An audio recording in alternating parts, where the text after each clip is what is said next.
September 2000.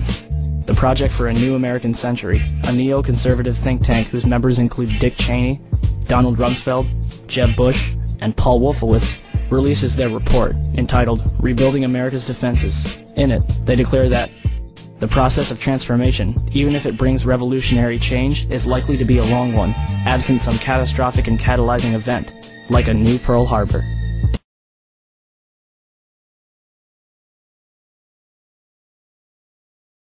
The North American Aerospace Defense Command is charged with defending North America's airspace.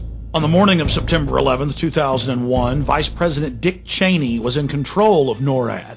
This was the first time in U.S. history that a president or vice president was in direct control of the military agency. NORAD was founded in 1957, and generals always had the power to shoot down or intercept hijacked aircraft. But on June 1st, 2001, just 3 months before 9/11, Dick Cheney ordered Donald Rumsfeld to allow him to take control of NORAD itself and the shoot-down procedure, and remove that power from the generals so they could do nothing. Here is a copy of the memorandum from Rumsfeld to the Joint Chiefs, telling them they no longer have any authority.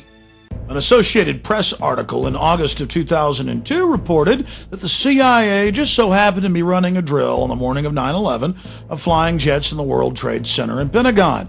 Then senior FAA officials ordered air traffic controllers to shred the tapes from 9/11 in violation of federal law.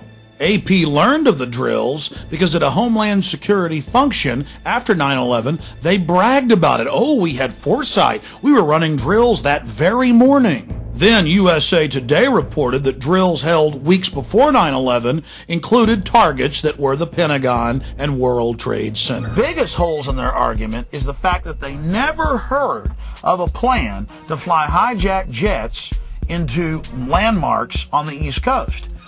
We're going to take a closer look tonight at another example of where, despite the conventional wisdom, there were people in the United States who actually were preparing to defend against the kind of attacks which occurred here on 9/11.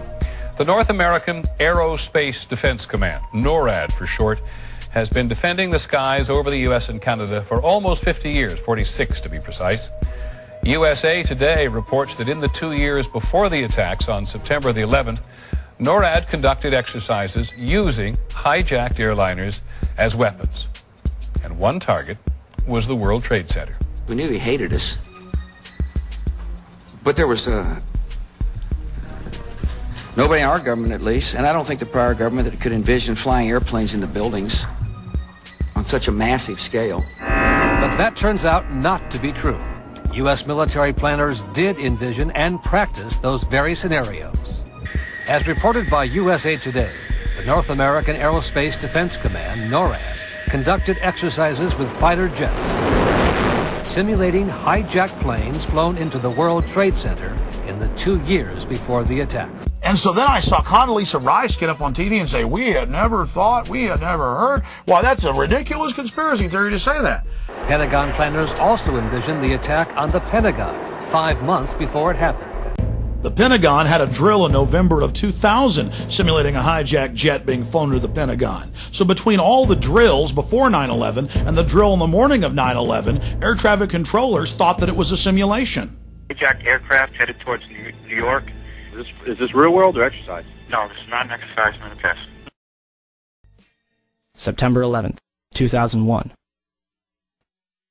NORAD is in the middle of a number of military exercises. The first, Vigilant Guardian, is described as an exercise that would pose an imaginary crisis to North American air defense outposts nationwide. The second, Northern Vigilance, moved fighter jets to Canada and Alaska to fight off an imaginary Russian fleet.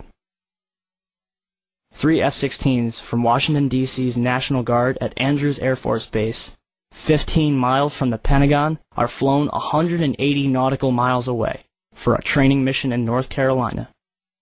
This left 14 fighter jets to protect the entire United States.